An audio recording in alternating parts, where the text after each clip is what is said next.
Nasdem terbuka untuk berkoalisi dengan partai manapun. Nasdem katanya tidak mau desak-desak itu. Mau koalisi boleh, enggak koalisi juga tidak apa-apa. Enggak masalah bagi Nasdem jika tidak jadi berkoalisi. Nasdem disebut tidak ada beban yang tinggi sekali. Jeder. Pernyataan Surya Paloh ini pasti dirasakan bagai petir yang menyambar telinga Anies dan AHY juga. Betapa santainya Nasdem melihat masalah ini. Nggak jadi koalisi, ya nggak apa-apa, no problem.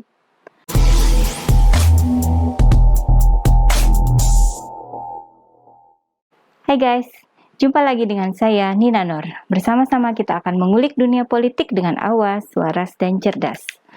Sekitar seminggu yang lalu, Partai Nasdem memberikan pernyataan ke media bahwa proses koalisi dengan Demokrat dan PKS sudah mencapai 90%. Katanya tinggal hal-hal teknis berupa mekanisme internal di masing-masing partai saja. Apakah mau deklarasi Anies sebagai capres itu sendiri-sendiri atau langsung bersama-sama koalisi? Sepertinya tinggal sejengkal lagi gitu ya. Sepertinya simple ya. Namun kenyataannya sangat berbeda.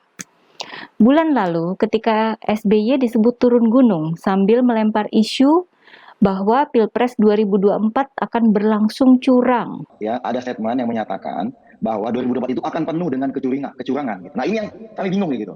Kenapa? Karena Pak SBY menyampaikan ada potensi, ya kita harus baca secara utuh ini pidato beliau. Ada potensi ya tidak jujur, tidak adil gitu ya, karena ada informasi ya akan ada upaya-upaya sehingga pertarungan pemilu itu hanya akan menjadi dua.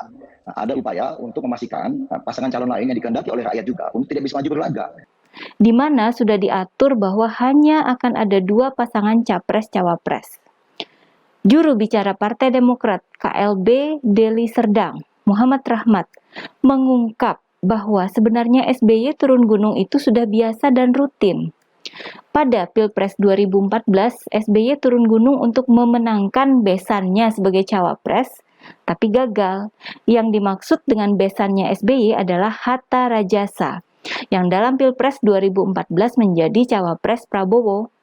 Kemudian, kata Rahmat, pada Pilpres 2019, SBY turun gunung lagi agar AHY jadi cawapres, tapi gagal karena ditolak oleh Prabowo.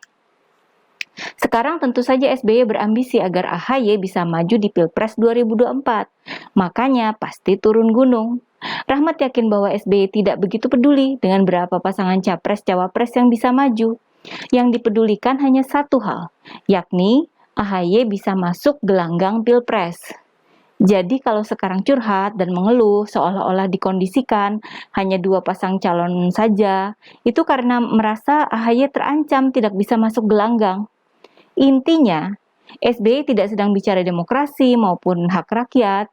Sejatinya SBY sedang bicara tentang ambisi politik diri dan keluarganya agar AHY bisa masuk gelanggang Pilpres. Cuma dibungkus indah dengan bunga-bunga demokrasi dan hak rakyat untuk manipulasi politik. Yang diungkap oleh Rahmat ini membuat kita paham apa tujuan AHY ketika dia tampak hangat menyambut Anies di markas Partai Demokrat, juga ketika dia memuji-muji Anies. Apalagi jika ditambah dengan pendapat seorang pengamat politik dari Universitas Al-Azhar Indonesia, Ujang Komarudin. Menurut Ujang, AHY memang berharap dipasangkan dengan Anies sebagai cawapres, karena peluang yang ada ya sama Anies. Di koalisi lain nggak bakal ada peluang buat AHY. Di koalisi Indonesia Bersatu atau bersama Gerindra, apalagi bersama PDIP, nggak mungkin lah ada peluang buat AHY nyapres di sana. Pengamat lain, Direktur Eksekutif Carta Politika Yunarto Wijaya, juga menyebut bahwa AHY bukan sosok ideal untuk menjadi cawapresnya Anies. Ini dari segi teknis ya, karena latar belakang keduanya yang mirip. Sedangkan Anies butuh cawapres yang bisa menguatkan suara pemilih di Jawa Tengah dan Jawa Timur. Di wilayah itu, dukungan pemilih sangat kuat buat Prabowo maupun Ganjar Pranowo. AHY dinilai tidak bakal bisa membantu Anies di sana. Kekurangan AHY ini sangat disadari oleh Anies dan Nasdem. Nasdem kan memasrahkan soal pemilihan cawapres ke Anies. Jadi terserah Anies mau pilih siapa. Sementara Anies sendiri kemudian menegaskan 3 kriteria cawapres yang dia inginkan. Pertama, cawapres itu diharapkan dapat memberikan kontribusi dalam kemenangan di Pilpres 2024. Kedua, cawapres itu mampu memperkuat serta menjaga stabilitas koalisi partai. Ketiga, bisa membantu dalam pemerintahan yang efektif. Dan Anies mengakui bahwa belum ada sosok yang bisa memenuhi ketiga kriteria tersebut. Ini sebuah pukulan berat buat AHY dan Demokrat. Ambisi SBY dan AHY sudah sangat jelas terbaca. Maunya ikut Pilpres 2024 sebagai pemain utama. Nasdem itu juga tergantung sama Demokrat dan PKS untuk membentuk koalisi yang bisa mengusung Anies nyapres. Akan tetapi Anies sendiri sudah menutup pintu buat AHY. Dari segi kriteria saja AHY nggak masuk. Dengan obrolan yang kita sudah lakukan tadi, insya Allah nanti kita akan ada kelanjutannya, dan harapannya kelanjutannya itu akan membuat arah untuk kemajuan Indonesia yang lebih baik ke depan. Kita semua sedang dalam percakapan apa yang sudah dilakukan oleh Partai Nasdem. Sekarang kita berbicara juga dengan teman-teman di Demokrat. Insya Allah nanti percakapan juga meluas dengan PKS, yang mudah-mudahan nanti membangun sebuah aliran baru di dalam kita membangun Indonesia yang lebih baik. Namun, untuk menutupi rasa malu, Partai Demokrat kemudian mengeluarkan pernyataan bahwa 3 kriteria yang disebut Anies itu selaras dengan pemikiran AHY. Petinggi Demokrat menyebut bahwa AHY memang fokus pada kriteria, bukan sosok. Ini kan pernyataan dibikin-bikin aja ya, supaya nggak malu aja di depan publik. Karena Anies sudah mengisyaratkan bahwa AHY tidak memenuhi 3 kriteria cawapres yang dia mau. Ini memalukan buat AHY. Tapi kan nggak mungkin kemudian merespon dengan ngomel ataupun menyindir-nyindir Anies. Kan masih tergantung juga sama Anies. Harapan itu masih ada. Tinggal gimana AHY dan Demokrat merayu Anies. Gitu kan? Partai Nasdem malah mendorong agar Anies memilih cawapres dari luar partai. Dengan alasan jika yang dipilih adalah kader salah satu partai, Demokrat atau PKS, maka tidak akan menstabilkan koalisi. Nasdem katanya berusaha menghilangkan politik transaksional yang terjadi ketika partai lain meminta kompensasi atas tidak terpilihnya kader mereka menjadi cawapres. Ingatkan dulu di Pilpres 2019 ada isu kardus-kardus itu. Dengan adanya dorongan Nasdem ini, AHY makin nyesek dong ya. Apalagi dengan berbagai pendapat dari para pengamat politik yang tidak menguntungkan AHY. Seperti Direktur Lembaga Kajian Politik Nusakom Pratama, Ari Junaidi, yang menilai bahwa sosok Panglima TNI Jenderal Andika Perkasa lebih tepat jadi cawapres Anies ketimbang AHY. Karena Jenderal Andika memang lebih unggul dari segi karir militer maupun faktor pelengkap yang bisa menutupi kelemahan Anies.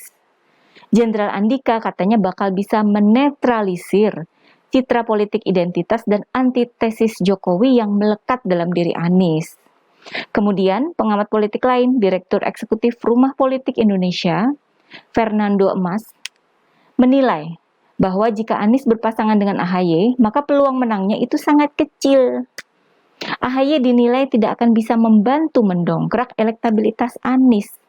Pemilihan AHY jadi cawapres juga akan menyebabkan gesekan di dalam koalisi. Dan AHY belum punya pengalaman sebagai pejabat publik, sehingga sangat diragukan kemampuannya membantu Anies dalam pemerintahan. Analisa-analisa ini tentu makin mempermalukan AHY dan Demokrat ya. Mau dibantah kan nggak bisa. Awalnya Demokrat menyatakan kalau 3 kriteria cawapres dari Anies itu selaras dengan pemikiran AHY. Namun, kemudian muncul pernyataan dari petinggi Demokrat bahwa AHY memenuhi syarat kriteria cawapres itu. Bahkan katanya ada bonusnya, yakni lulusan Harvard, punya latar belakang militer, dan bebas dari korupsi. Kok terkesan maksa ya? Apa karena sudah kadung malu, jadi sekalian aja pede? Nah, pernyataan Demokrat ini malah dijawab Nasdem dengan mengajukan nama Menko Marves, Luhut Binsar Panjaitan sebagai cawapres Anies. Selain itu disebut juga nama-nama Andika Perkasa, Ridwan Kamil, dan Khofifah ya. Tentu saja nama Luhut yang paling di-endorse oleh Nasdem. Pernyataan ini mengundang reaksi agak keras dari Partai Demokrat. Salah satu petinggi Partai Demokrat seolah menertawakan banyaknya pilihan cawapres buat Anies yang disebut oleh Nasdem. Katanya, lama-lama nama Anies selaku capres akan jatuh dan koalisi bubar. Wah, situasinya jadi agak panas ya. Sama sekali tidak mencerminkan progres 90% yang disebut Nasdem minggu lalu. Makin kesini malah makin alot. Dan makin panas lagi dengan keluarnya pernyataan Surya Paloh bahwa Nasdem terbuka untuk berkoalisi dengan partai manapun. Nasdem katanya tidak mau desak-desak itu. Mau koalisi boleh, enggak koalisi juga tidak apa-apa. Enggak masalah bagi Nasdem jika tidak jadi berkoalisi. Nasdem disebut tidak ada beban yang tinggi sekali. Jeder. Pernyataan Surya Paloh ini pasti dirasakan bagai petir yang menyambar telinga Anies dan AHY juga. Betapa santainya Nasdem melihat masalah ini. Nggak jadi koalisi, ya nggak apa-apa, no problem.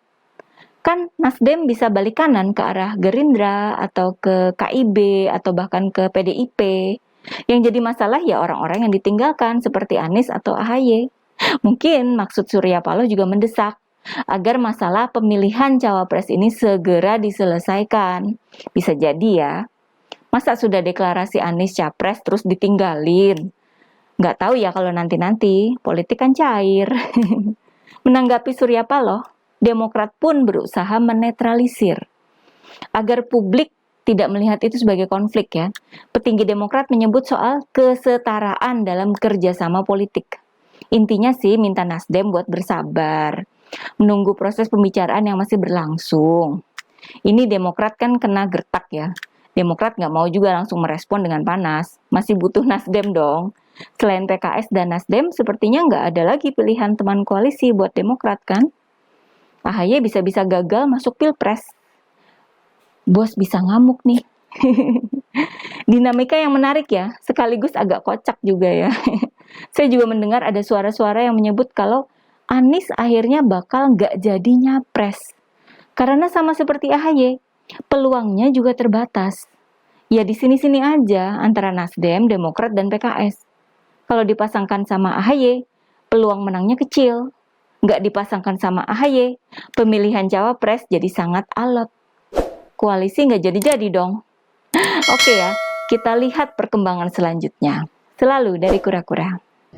Bila nanti ada panggilan, nanti ditunggu. Kalau ada panggilan, sekarang belum ada panggilannya. Ya kan? Belum ada kan? Nah, belum ada. Belum ada. Kita tunggu. Jadi saya tuntaskan dulu sampai selesai. Okay? Sesudah itu selesai, jangan dibalik. Jangan dibalik, seakan-akan saya yang panggil. Bukan, saya adalah orang yang menjalankan tugas. Kemarin saya ditugaskan di Jakarta, saya akan tuntaskan di 5 tahun. Alhamdulillah, sudah 4 tahun 11 bulan. Tinggal 1 bulan lagi, persis nih dari bulan ini, pada tanggal ini. Nanti sesudah itu selesai, baru kita siapkan yang berikutnya.